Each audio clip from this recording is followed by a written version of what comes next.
Are bionic suits the future of how we work? Exoskeletons have been around both in concept and in practice for decades. Most people probably think of the bulky suits that Tony Stark wears. But that doesn't seem to be the future of exoskeletons. The future is modular, lightweight, and maybe even right in your workplace. This is Ford's final assembly plant in Wayne, Michigan. If you've never been to a car factory before, which I had not, it's kind of what you might think it would be like. There are lots of moving parts, a steady stream of car husks being transformed into something drivable, and a lot of people hard at work, 3,500 of them in this specific plant. One of those workers stands out. He's one of 4 people at Ford who have been testing an exoskeleton vest. My name is Paul Collins. I go by Woody. I've been at Ford Motor Company since January of '95. What I do most of the day is I work over my head. I install a carbon can on the C-Max. I also put rubber grommets in on the Focus, on the ST, and on the BEV units. And pretty much that's what I do most of the day long. Almost 70 cars an hour. So how many times a day are you lifting your arms? Oh, that I couldn't tell you. I don't know. I lift my arms probably 7 or 8 times on each vehicle. So times that by 615, and it's a lot. Enter the vest. Since May, Paul has been wearing an exoskeleton adjusted to his height and arm length. So when you're lifting your arms now, where are you getting the assistance? Is it on the way up? Yeah, as I come up here, as soon as right now, it's lifting my arms. So as I'm right now, my muscles aren't holding my arms up at all. It's all the vest.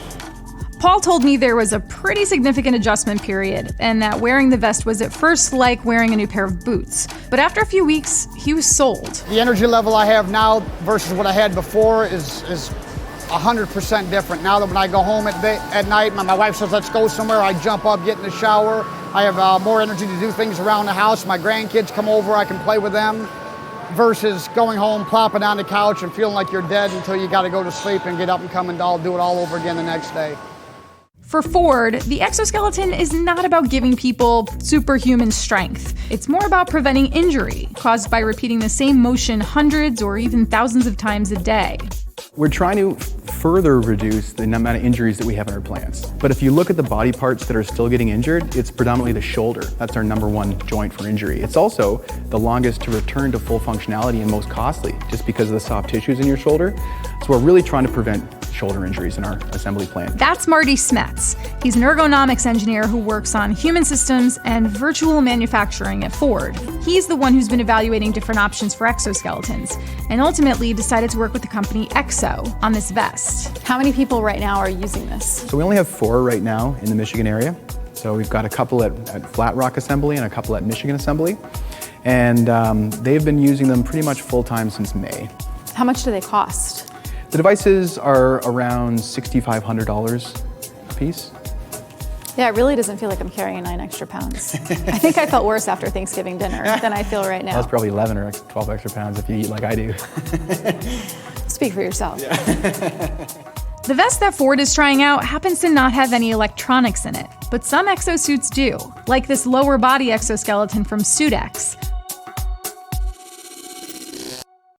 a California-based company that's also working on modular exoskeletons. So we founded the company in 2012. We were at UC Berkeley as graduate students under Professor Cazzarini.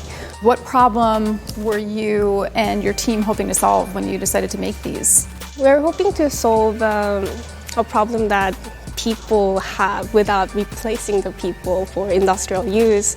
In a very harsh environment, they get back injuries, shoulder injuries, and knee injuries all the time. So we're hoping to make their work environment better.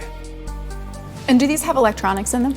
Not all of them. Only the leg X has electronics. The electronics there are just to trigger the mechanism, not necessarily running the mechanism. So it's a very lightweight, low battery system. Okay, like Bluetooth you're using? Yes. So the idea is that if you're wearing an exoskeleton with electronics, it's communicating, but it's not actually doing the work for you. Exactly. Okay. So you see the exoskeleton as something that can help humans do more robotic-like work?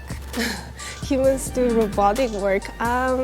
I would call it like robots helping human work rather than humans doing robots work. Yeah.